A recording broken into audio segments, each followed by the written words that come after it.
बिस्मिल्लाहिर्रहमानिर्रहीम।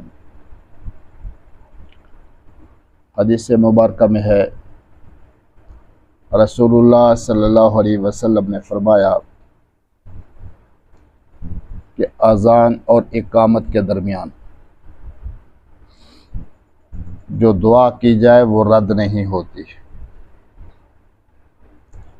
रसूलुल्लाह सल्लल्लाहु अलैहि वसल्लम ने फरमाया कि अज़ान और इकामत के दरमियान जो दुआ की जाए वो रद्द नहीं होती।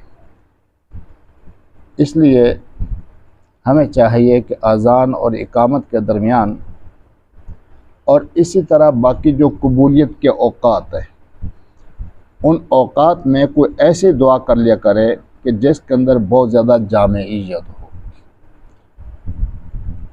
अज़ान के बाद की एक दुआ ख़ुद नबी करीम सल्लल्लाहु अलैहि वसल्लम ने हमें बताई है, अल्लाहुम्मा रब्बा हाज़िहि दाअवा, और इसी के अंदर आखिर में है आति मुहम्मदनिल वसीलत वल फज़ीलत वबअसहु मक़ामम महमूदन लज़ी वअदतह, कि अल्लाह रसूलुल्लाह सल्लल्लाहु अलैहि वसल्लम को हमारे आमाल की कबूलियत का ज़रिया बना दे, वसीला बना दे।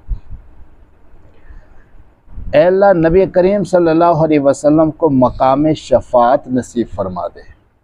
और वो मकाम कौन सा है? मकाम महमूद। और वो हकीकत में अल्लाह रब्बुल इज़्ज़त दे चुके हैं। लेकिन हमारा दुआ करने का मकसद क्या है कि अल्लाह रब्बुल इज़्ज़त आका सल्लल्लाहु अलैहि वसल्लम की बरकत से हमारी बख्शिश फरमा दे, आका सल्लल्लाहु अलैहि वसल्लम की शफ़ाअत को हमारे हक़ में कबूल फरमा ले। और ये दुआ ऐसी है कि जो रद्द नहीं होगी, क्योंकि इसकी तलक़ीन ख़ुद रसूलुल्लाह सल्लल्लाहु अलैहि वसल्लम ने की है। तो गोया कि ये दुआ की कबूलियत का वक़्त है। जब ये दुआ रद्द नहीं होगी तो इसके साथ कुछ और दुआएं भी कर ले तो यकीनी बात है कि वो दुआएं भी रद्द नहीं होंगी। इसी तरह इफ्तारी के वक़्त बहुत ज़्यादा दुआएं कबूल होती हैं, सहरी के औक़ात में बहुत ज़्यादा दुआएं कबूल होती हैं, फ़र्ज़ नमाज़ों के बाद बहुत ज़्यादा दुआएं कबूल होती हैं। तो इन औक़ात को गनीमत समझा जाए। और इसके लिए नबी करीम सल्लल्लाहु अलैहि वसल्लम ने एक बहुत ही जामे किस्म की दुआ हमें तलक़ीन फरमाई है, जो उम्मत को तालीम दी है नबी करीम सल्लल्लाहु अलैहि वसल्लम ने।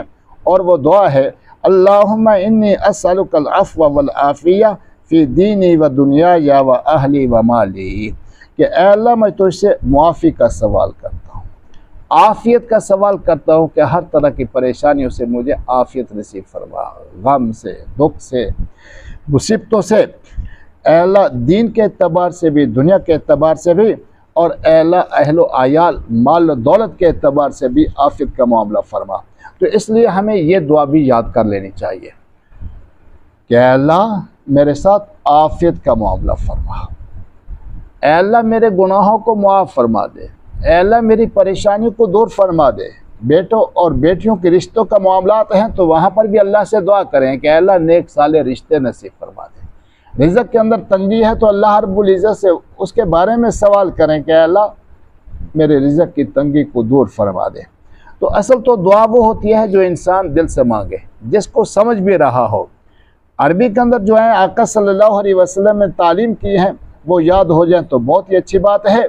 और अगर वो याद नहीं होती तो फिर अपने अल्फाज के अंदर जो आपके दिल के अंदर अगराज हैं, जो आपकी ज़रूरियात हैं, वो अल्लाह रब्बुल इज़्ज़त से अपनी ज़बान के अंदर मांगे, वो अल्लाह रब्बुल इज़्ज़त से अपनी ज़बान के अंदर मांगे। उलमा और तुलबा उनको चाहिए कि वही दुआएं याद करें जो रसूलुल्लाह सल्लल्लाहु अलैहि वसल्लम ने हमें तालीम की हैं। क्यों? उनके अंदर ख़ास बरकत है। जो आका सल्लल्लाहु अलैहि वसल्लम की मुबारक ज़बान से अल्फाज निकले हैं उनकी बरक़ात कुछ और ही हैं। बाकी आम जो लोग हैं जिनको वो दुआएं याद नहीं होती तो उनको चाहिए कि अपनी ज़बान के अंदर अल्लाह रब्बुल इज़्ज़त से खूब दुआएं मांगा करें।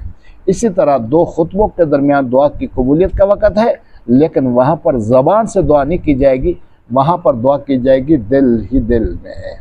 क्योंकि खुतबे जब शुरू हो जाए, जब बल्कि अज़ान के लिए इमाम आ जाए, ख़तीब आ जाए और उसके अज़ान के बाद खुतबा उसने देना है, तो उसके बाद क्या दुआ कलाम हर चीज़ के ख़त्म है जिसका ताल्लुक़ ज़बान के साथ है। तो वहाँ पर जो दुआ करेंगे वो अपने दिल ही दिल के अंदर अल्लाह रब्बुल इज़्ज़त से दुआ करेंगे कि अल्लाह मेरी ये परेशानियाँ, ये मेरी मुश्किलात को दूर फरमा दे। तो अल्लाह रब्बुल इज़्ज़त कबूलियत के औकात में हमें कसरत से दुआएं करने की तौफीक नसीब फरमाए।